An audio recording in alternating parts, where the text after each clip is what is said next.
Well, Brian, it is such a pleasure talking to you today. It was very interesting watching yesterday's episode and finding that things seem to have been going from bad to worse, and things look really bad just right off the start on this show. Do you want to just jump in and talk about that? I'd be glad to. And you hit the nail right on the head. He didn't waste much time really getting that ball rolling. Unfortunately, it was disappointing for the day to start like that, and it was clearly not the way you wanted to wake up for sure. Not to say the least.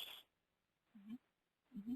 Did you have words before you went out on the course that day? It seemed like you arrived to the first challenge already both stressed, particularly Shannon when she's talking to Chris, and I just wondered what happened at breakfast, or is it just building up over time? No, I don't think there was definitely no words. I mean, I think at this point already, although we sit right next to one another as a team, as every team does at breakfast, I don't think there weren't any words. There's very, very little talking going on amongst us, unfortunately.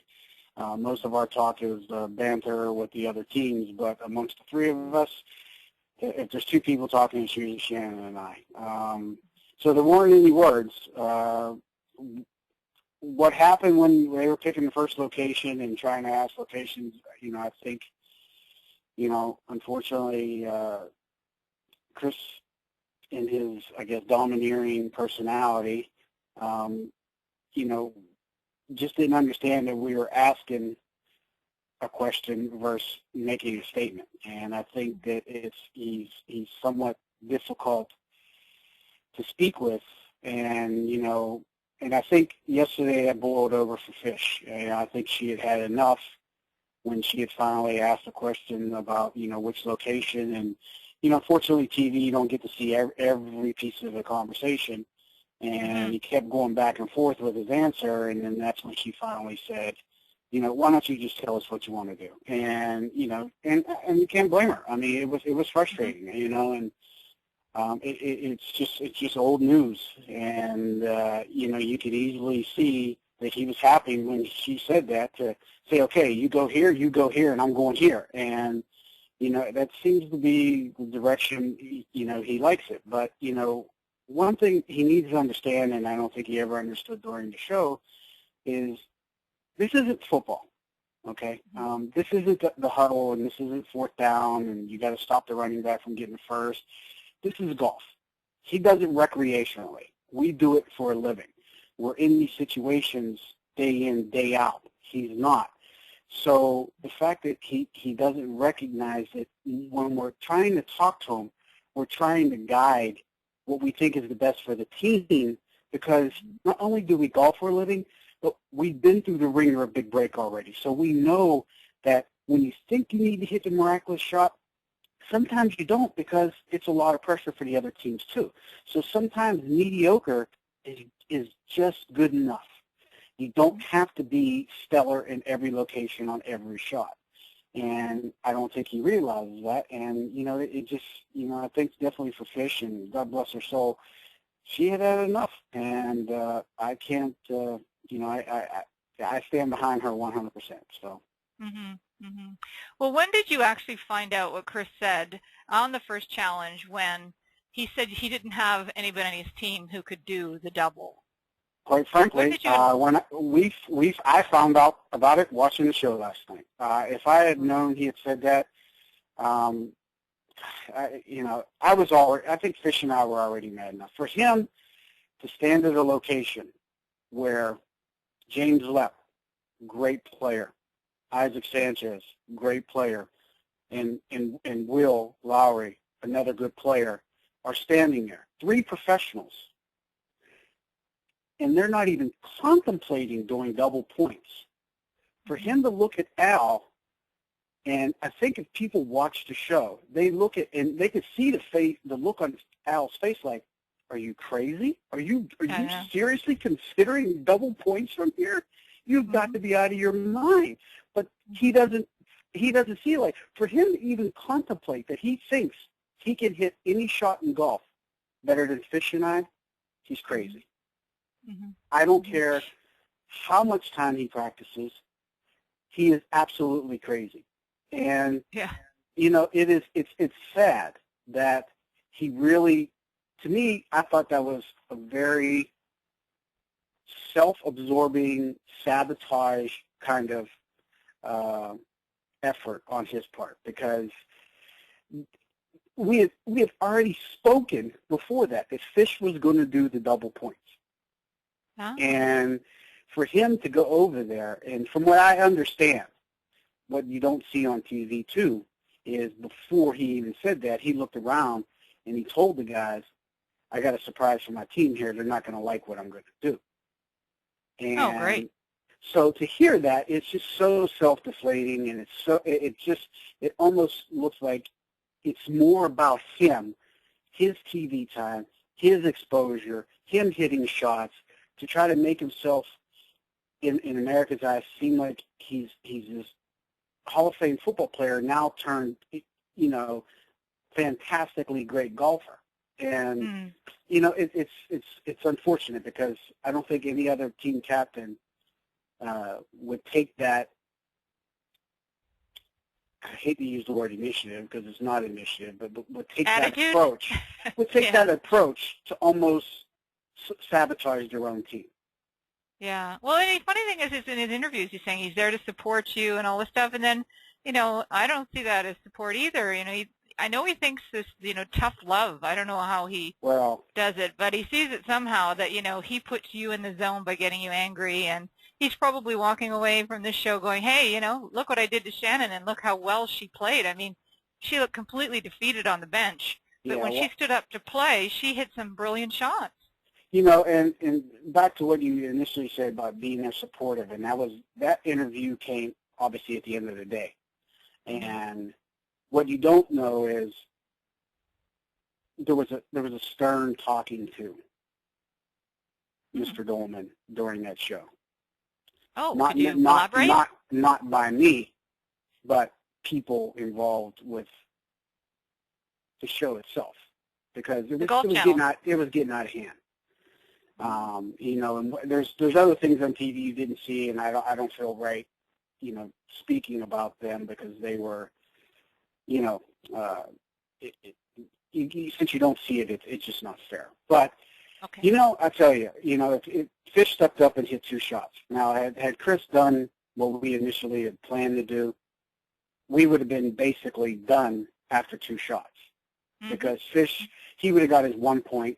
Fish would have got 14 points, which is 15, and all I basically would have had to do is hit the green with 1 ball.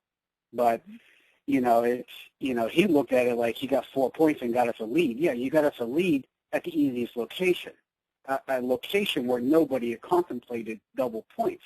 I would not have contemplated double points. I mean, obviously, there's 3 professionals there who have hit shots under trees, run them up on a green, and none of them felt comfortable hitting double points. So why would an NFL linebacker, defensive lineman, think that he can hit a shot that is 10 times more spectacular than what the professionals were going to try to do? I know. He certainly does have a lot of confidence. Even when he fails, he still thinks he did the right decision, which is kind of funny. And it's sad. He thinks he's hitting these shots, and I mean, if you go back and look at the shows, to my recollection up to this point, he's hit 1 really quality shot, and that was the last episode where he hit it into the 4. Outside of that, I'm having a hard time, figuring, a shot that would give him or warrant him the attitude of thinking he is the master shot maker here. I mean, he hit a good drive on the opening show, a long drive. But aside from that, I mean, I don't think he's hit enough spectacular shots to this point to warrant his attitude being that he's the shot maker of this crew. And it's unfortunate, but, it is what it is. Well, after Shannon did make those great shots, and We didn't see sort of the reaction. Did Chris say anything positive to her, give her a, atta girl kind of thing? Absolutely. Anything at all? No. He was busy. I think at that point, I think he was talking, he was at the other end of the bench, and he was talking with, I think he was talking with Jerry. I think they were just having normal, pal talk. But he wasn't sitting anywhere near us during the competition. In the middle of her hitting. That's interesting. Okay. Yeah, I was sitting at the far left end of the bench, I remember, and he was standing at the far right end. Fish and I were sitting at the left end, and when she went to hit, I stayed there, and he was standing down at the far right. Oh, gosh. Well, you ended up being safe in the end. Shannon played better than she's played. I mean, she played so well. And you weren't quite as up on your game today as you were the day before. Oh. It's such a roller coaster. So, do you feel that it was just sort of just the build-up that caused you to sort of, miss that putt or hit it short, when he was so focused on not giving the line away? No, I wanted to make the putt. And, unfortunately, there really wasn't much I could do about not showing her the line. She was going to see the line regardless. My goal was just to make it so that she didn't see the line, and I didn't. And, it's one of those challenges, too, where it didn't matter if I three-putted or if I knocked it 5 feet by. So, it was just to get it up and down thing. So, I made the cardinal sin in leaving it short, which really gave her a great look at the line. But, back to the way I played in the challenge, I'll be the first to admit I absolutely played horrendous. And there's no excuse for it. It's funny, last night I sent Fish a message apologizing to her, even though I'm sure I apologized then, that, when Chris did what he did, unlike my normal self during the course of a turnaround, I had totally checked out. I mean, I had just had my fill. I was at wit's end. I mean, I had just 100% checked out. I mean, I wasn't even mentally into that challenge. I mean, I was, unfortunately, and that stinks because, I got Fish's stake, on the show online, and that's why I felt bad. But I had totally checked out. And, to our defense, neither team played well. I mean, the red team, got by because, I made a good up and down, and, so be it. But when it came down to us and the orange team, neither one of us played good. I didn't hit a good chip. Fish didn't hit a good first chip when she went. And neither of those two on the orange team made a good chip. We didn't win it. They just, it just so happened that they lost it because we had the upper point. So, it was just one of those things where I'll be the first to admit I didn't play well. I felt horrible that I didn't play well. But hopefully that's the last time something like that happens on Big Break NFL. There you go. Well, you just mentioned that you were talking to Shannon after the show or texting or whatever you were doing. I'm curious, where her thoughts are at, and I don't know if you want to speak for her or not, but if there's anything you can share about the communications you guys are having week to week watching this show, I'd be curious to know what that is. We talk a lot. I mean, Fish is like my little sister. I mean, I think the world of her. I think that, I'll go to my grave saying that I think Fish is the best female player on that show. I think she's an outstanding golfer, but when I think of Fish, I think that she's 10 times the person she'll ever be a golfer. She is an unbelievable person. I value the fact that we are friends and when we bonded, and she looks up to me like a big brother. That means a lot to me. I think the world of her. I think she's outstanding, but, I knew I had to be strong for her, and, I hope I was, but she struggled during this mentally with just not the golf aspect, but the treatment aspect. It wasn't fair to her what she was being put through, and how someone was speaking down to her, not speaking with her, and it's unfortunate, But I have Fish's back the entire time, and I'm pretty sure she knows that, and it's just let's just say if that was my little sister, it would have probably been handled a lot differently. Well, yeah, I keep thinking how if she's reliving the moments week to week watching it, or if it's painful for her to watch it, I'm sure it is. But, she knows, what people are thinking and thinking of her, and she certainly showed her game. And you could hear the comments of people, the other players, about her and how tough she is and stuff. Hmm. So, that's got to make you feel good because you guys don't see these interviews, right? You're playing, you do your own interviews, and then you get to watch the show and hearing what people are saying. That must Yeah, make you feel good. we really don't get to see the interviews until the show is done, so we don't know what people say in interviews. I mean, we get hints because, during our interviews, they'll ask questions, and I'll be like, wow, that's an odd question to ask. Why is that question coming up? But, it was, last night, Stephanie Canoyer and Mallory both sent Fish and I a really nice text complimenting us on how we handled the situation and how we continue to handle the situation under such aggravating circumstances. And that meant a lot. I know it meant a lot to me, and I know it meant a lot to Fish that, two of her competitors thought enough of her to send her a message and send us both a message complimenting us on how well we conducted ourselves under the situation.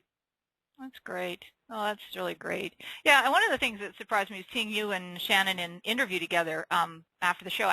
I could be wrong, but I don't remember you actually doing joint interviews without Chris before. Maybe you had, but it looked different to me. Yeah, that interview is actually confessional, and okay. confessional is supposed to be solo.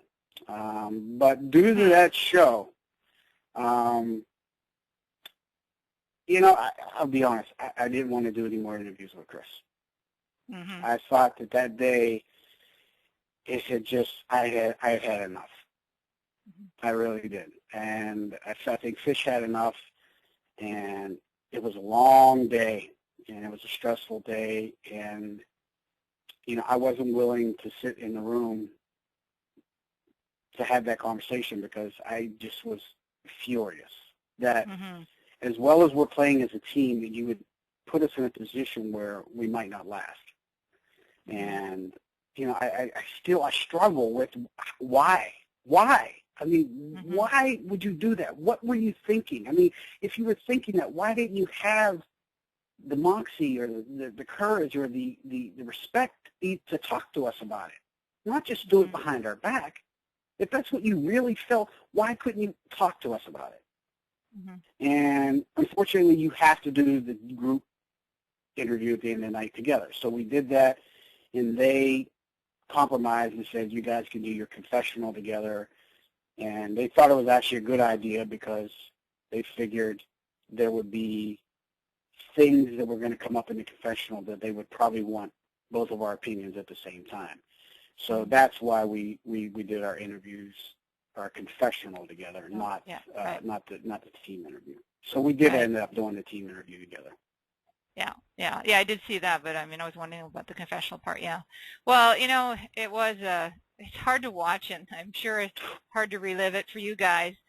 We don't know what's happening next week. Obviously, it was sad to see the Orange team leave, and I like Stephanie a lot, and it looks like such a nice group. But anyway, we never know what's going to happen coming forward into the show. They can sometimes surprise us and bring people back, or at least give them opportunities. So we'll see. But in the meantime, we're going to wait to see what other surprises Chris has in store for your team. You never know. And anyway, is there anything that you want to close with? Anything at all that we want to stop the interview with and head on to next week? I would really appreciate the people who do watch the show. TV has a very sneaky way of sending the wrong messages at times. And I hope that people can look at what's going on and be able to sift through the fake and the real and understand that underneath it all, we're still all people. We still all have families, and we still all have, people to count on us. And I hate the character assassinations that some of these people sitting at home with a big old bowl of Fruit Loops or potato chips in their lap care to say. I mean, it's frustrating. It's very disrespectful, and I wish these character assassinations would stop. You want to lend an opinion, you're free to do that. But I would like to think that if that was their brother or that was their sister or their husband or their wife, that they would be really offended at what some of these people at home say. You know, and on a different note, you know, I've said this before. I think of Chris Doleman as an unbelievable football player and well respected to be in the Hall of Fame. I just wish during the show he had given us a little more insight into him and you know, grown closer to Fish and I, because I think that you know, we could have been an even better team had there been more continuity. You know, I don't know where this relationship goes down the line. If someday that, you know, we bury the hatchet and we all become friends and we sit down and have a beer and, you know, go through some things, and, you know, we don't know. Maybe Chris was going through something during that period. You know, who knows? You know, but I just, you know, I just wish it had been a little different up to this point. Maybe it gets better from this point on, but I don't know. I can't say. I just wish it had been a little bit, you know, a little bit better. But you know, one thing, you know, another thing that people need to understand is that aside from we are people just like everybody else, and you know, you people want to sit at home and do these character assassinations, and you know, this is a dream of all of ours, and I would like to think that if you were in the same position, you would like people being a little more supportive and a little less critical. But so is, you know, this is America. You know, people like to voice their opinion, good, bad, wrong, and different. So, yeah, you know, it's, to me, you know, I steal a line from the rapper 50 Cent, and when people show hate, I say, you know, I need your hate so it can make me better. You know, and so the more people talk down, the more it makes me want it. And, you know, and I use that. I use the negative energy of other people as fuel. And that's personally how I deal with it. I don't know how others deal with it, but it's not saying I want to use it, but I turn it around. I turn a negative, I try my best to turn the negatives of other people into a positive for myself. Well, you certainly did that on the show. I mean, that was proven week after week watching you after Chris would do his thing. So yeah, no, I hear you, and I can see you do that. So, well, I know that out there in TV world, I knew watching that show that there was something going on before we ever started the first challenge. You know, you didn't get to see all of the discussion that happened. You just saw sort of tension and anger, and Shannon, you know, you could just feel it. See, I knew there's more, and there's always more behind the scenes, and editing on TV, you know, can sometimes present situations not in their entirety, and then people make assumptions, and so it can end up being ugly. So, you know, I hope people do realize that, you know, this kind of stuff is just television, and what really happens, you can only find out by talking to the players who were there. And thank you so much for talking to me and letting me know what went on, and hopefully everybody who hears this will take another look at the show and realize there's more to it than what they saw, even though what they saw was really bad. So anyway, thank you so much, Brian. It is always a pleasure chatting with you, and I can't wait to talk to you next week. All right. Thank you for calling, and anytime you need me, I'm always here. Okay. Take care. Bye. Bye.